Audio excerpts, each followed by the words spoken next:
पूरी दुनिया में ऐसा कौन सा देश है जिसे सुपर पावर कहा जाता है? सबसे ताकतवर देश का तमगा आखिर किसके पास है?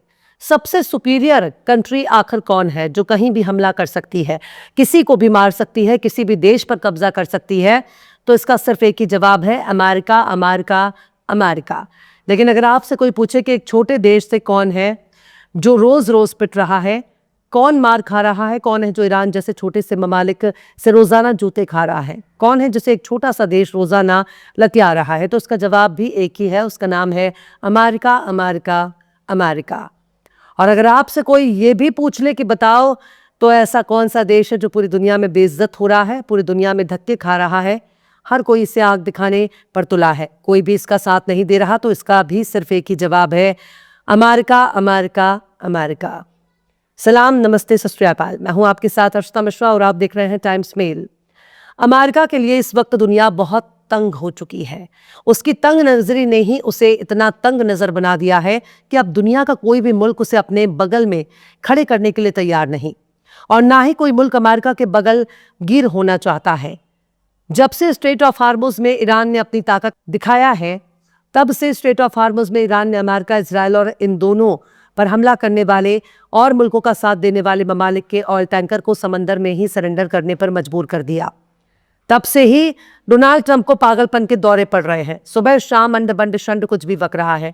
पता नहीं अमेरिका वालों ने एक जहनी तौर पर दिवालिया शख्स को क्यों अपने सदर बनाने के लिए मजबूर हो गए।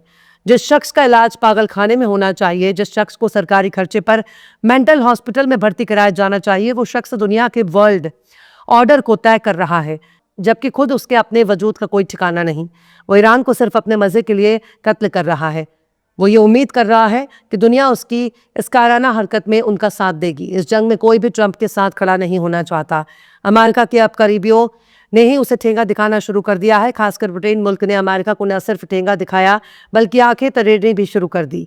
दरअसल स्ट्रेट ऑफ हार्मुज में जहाज़ों को एस्कॉर्ट करने के लिए अमेरिका ने एक ज्वाइंट नेवी बनाने की कोशिश की। इसके लिए उसने यूरोप और दुनिया भर के मुल्कों को इनवाइट किया। चीन से भी सपोर्ट मांगा, साउथ कोरिया से भी रिक्वेस्ट की, Japan, Australia, France, Germany, Britain तक से डिमांड की गई कि तुम सब अपनी अपनी नेवी भेजो, हम हार्मुज पर कंट्रोल करेंगे, ईरान को सबक सिखाएंगे, अपने जहाज़ों को स्ट्रेट ऑफ हार्मुज से रास्ता देंगे, ईरान हमारा कुछ नहीं बिगाड़ सकेगा। आओ जल्दी आओ, हम सब मिलकर ईरान को सबक सिखाते हैं। पर हुआ ठीक इसका उल्टा। सब ने इस जंग में शामिल होने से ही इनकार कर दिया और समझाना शुरू कर दिया कि जब तुम्हारे जैसा सुपर पावर ईरान का कुछ नहीं बिगाड़ पा रहा, तुम्हारी नेवी ईरान का कुछ नहीं बिगाड़ पा रही है, तो वहां हमारी जरूरत ही क्या है। इस जंग को शुरू करने वाले हो तो तुम हो। अमेरिका से यूरोप पूछ रहा है कि ट्रंप बाबू बताओ तो आखिर तुमने ये जंग क्यों शुरू की, क्यों इस जंग में हमें शामिल करना चाहते हो, आखिर इस जंग को शुरू करने का क्या फायदा मिल रहा है, तुम्हारे हमले का मकसद क्या है, पहले अपना मकसद तो बताओ। पर अमेरिका के पास कोई जवाब नहीं है, लिहाजा वो अंड बंड शंड कुछ भी बोल रहा है। ट्रंप ने ब्रिटेन के वजीर आजम कियर स्टारमर को कॉल लगा दी और कहा कि मिस्टर प्राइम मिनिस्टर, तुम अपनी नेवी भेजो जल्दी। जिस पर यूके के प्राइम मिनिस्टर कियर स्टारमर ने कहा कि ठीक है, मैं इस बारे में अपनी कैबिनेट से बात करता हूं। इसके बाद ट्रंप ने फोन पर ही खरी खोटी सुना दी और कहा कि तुम प्राइम मिनिस्टर हो, तुमको पूछने की क्या जरूरत है, तुम बस अपनी नेवी हार्मुज में भेजो। पर बात सिर्फ यहीं तक नहीं है। जब बात फोन पर हुई थी तो इस बातचीत को पर्दे में ही रखना चाहिए था, लेकिन नहीं। डोनाल्ड ट्रंप ने मीडिया में आकर ढोल पीटना शुरू कर दिया कि ब्रिटेन के प्राइम मिनिस्टर ने हमें क्या जवाब दिया है।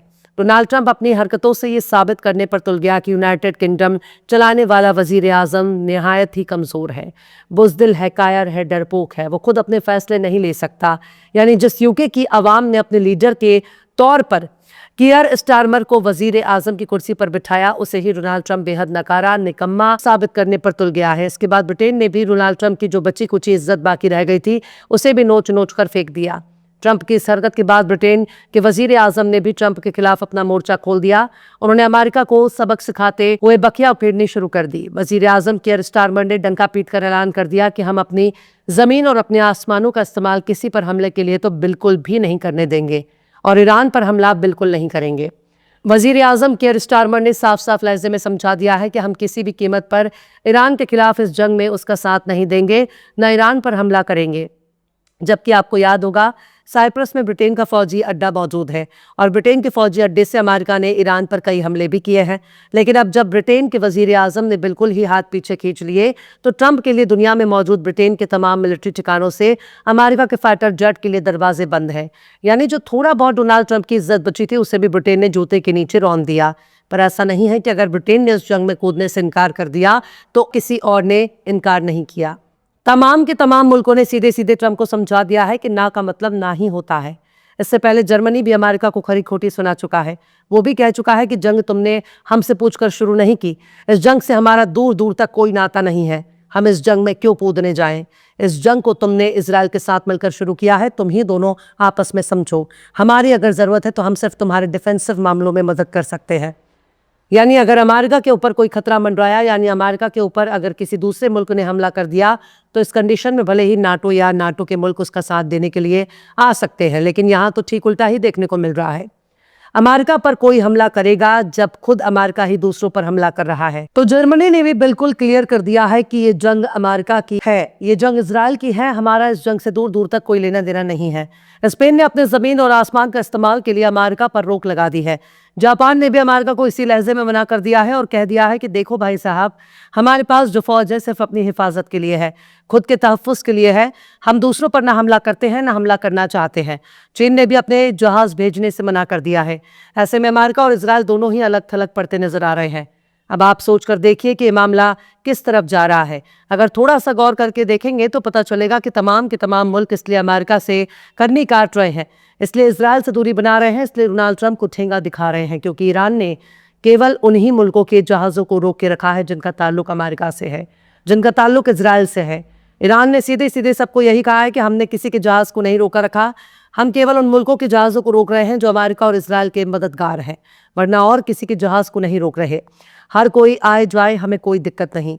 लिहाजा अब ये वाज़ेह हो गया है कि कोई भी अमेरिका और इजराइल के करीब नहीं जाना चाहता और ना ही इन दोनों को अपने बगल में खड़ा कराकर फोटो खिंचवाना चाहता है, क्योंकि संदेश तो इससे यही जाएगा कि हम अमेरिका और इजराइल के साथ हैं।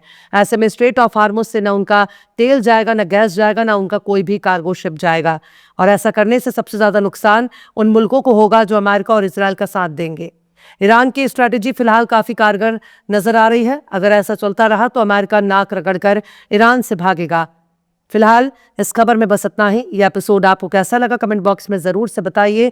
पसंद आए तो लाइक करें, शेयर करें और बेबाक निष्पक्ष स्वतंत्र पत्रकारिता को सपोर्ट करने के लिए हमारे चैनल टाइम्स मेल को ज़रूर से सब्सक्राइब करें और बेल आइकन की घंटी वाली बटन ज़रूर से दबा दें ताकि आपको हमारे आने वाले नए वीडियो की नोटिफिकेशन फ़ौरन ही मिल जाए।